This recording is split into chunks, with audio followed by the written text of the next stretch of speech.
વાત દક્ષિણ ગુજરાતની નવસારીમાં ભારે વરસાદથી જનજીવન પ્રભાવિત થયું છે। શહેરના પ્રજાપતિ આશ્રમ વિસ્તારમાં જળબંબાકારની પરિસ્થિતિ છે।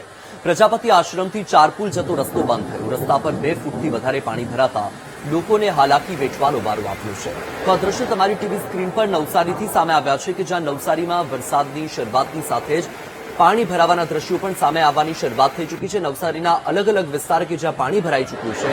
હાલમાં દ્રશ્ય તમારી ટીવી સ્ક્રીન પર પ્રજાપતિ આશ્રમ વિસ્તારના છે કે જ્યાં પાણી ભરાઈ ચૂક્યું છે। સંવાદદાતા રાકેશ સોલંકી ફોન લાઈન પર છે। રાકેશ, નવસારીમાં વરસાદની સાથે જળબંબાકારની સ્થિતિ પણ છે। નવસારીના કયા કયા વિસ્તાર પ્રભાવિત? અત્યારે વર્તમાન વરસાદની સ્થિતિ શું, પાણી ભરાવાની સ્થિતિ શું? બસ છેલ્લા સવારથી જ વરસાદ વરસી રહ્યો છે, જેને કારણે નવસારી શહેરના 50% મુખ્ય માર્ગોમાં પાણી છવાઈ જતા જનજીવન ખોરવાયું છે। સતત વરસી રહેલા વરસાદના કારણે શહેરના અનેક વિસ્તારોમાં પાણી ભરાઈ જવાની સમસ્યા છે।